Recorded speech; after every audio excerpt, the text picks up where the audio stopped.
The Pelagians were a lay confraternity founded in the Church of Santa Pelagia in Milan by the 17th century Giacomo Filippo di Santa Pelagia, an Italian lay mystic. Although initially approved of by Roman Catholic authorities, the group was later condemned for alleged heretical practices associated with Quietism.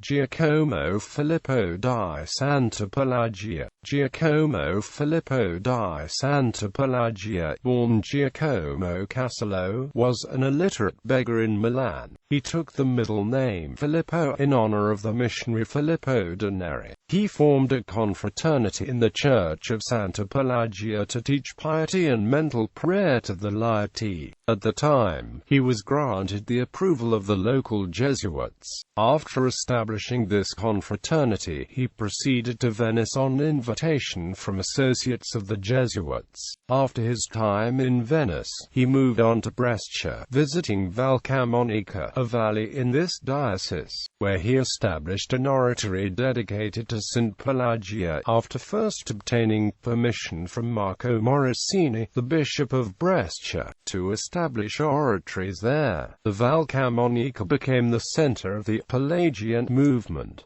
Church investigation. In a 1655 letter to the Holy Congregation of the Holy Office, Carlo Carafa, the nuncio in Venice, described the Pelagians abhor association with others, asserting that those who do not follow them are in a state of damnation. They flee association even with their own wives, believing they can justifiably divorce them when they do not embrace the doctrine. They forbid listening to Mass, going to confession and communion, and going to sermons by others, and they disseminate the notion that to be saved mental prayer is enough without the sacraments.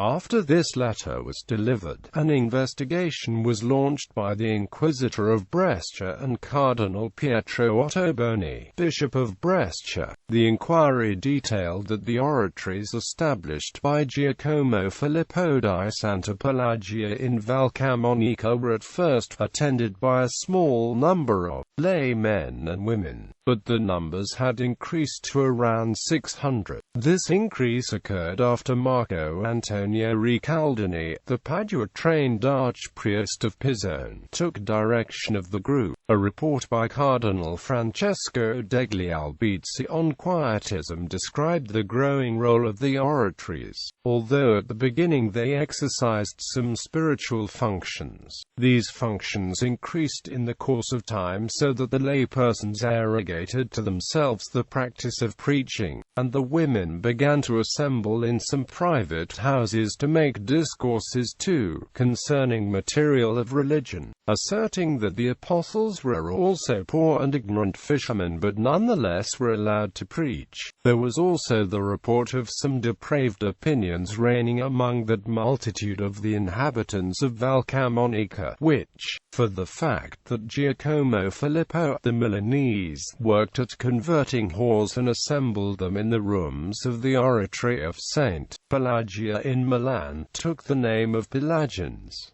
Condemnation. After Albizzi's report reached church authorities, a resolution was passed on March 1, 1657 for the Pelagian oratories in Val Camonica to be destroyed, and that Marc Antonio Ricaldini and 7 of his associates were to be banned from the Val Camonica and held in places far from the said valley. Cardinal Ottoboni was charged with the execution of these orders. Ottoboni's execution of these orders, however, did not prevent the continued popularity of Quietist circles of lay mystics in Italy. Giacomo Filippo di Santa Pelagia does not appear to have been condemned himself, and his year of death is unknown. The archpriest of Morbegno was found in 1686 to be distributing relics of him and collecting materials for his life and miracles.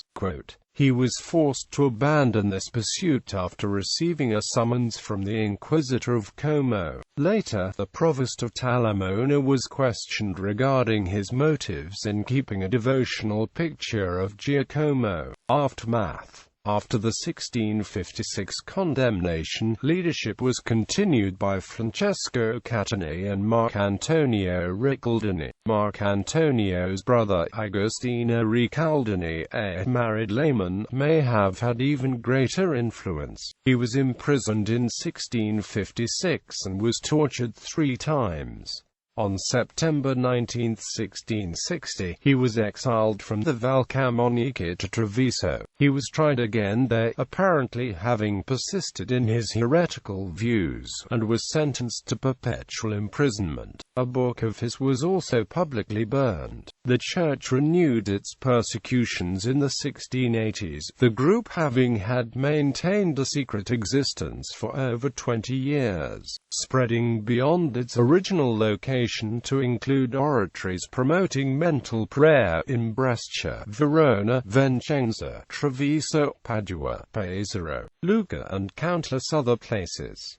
By 1680, Agosto was free from prison and living under the supervision of the Vicar General. Later, he left Treviso Fituro in the Valtelline. Antonio Ceccotti, the Inquisitor of Brescia, unsuccessfully attempted to persuade local authorities to extradite Ricaldini. Ceccotti's efforts ended when he learned in March 1685 that Ricaldini had died on October 6 of the previous year, after having received full sacraments and possessing a reputation for piety. In Brescia, a related group known as the Pellegrini practiced assiduous mental prayer. They had a membership of about 600 and were under the leadership of Bartolomeo Bona, a priest from St. Rocco. In Verona, Giovanni Battista Bonioli led a group with similar aims, having about 30 members.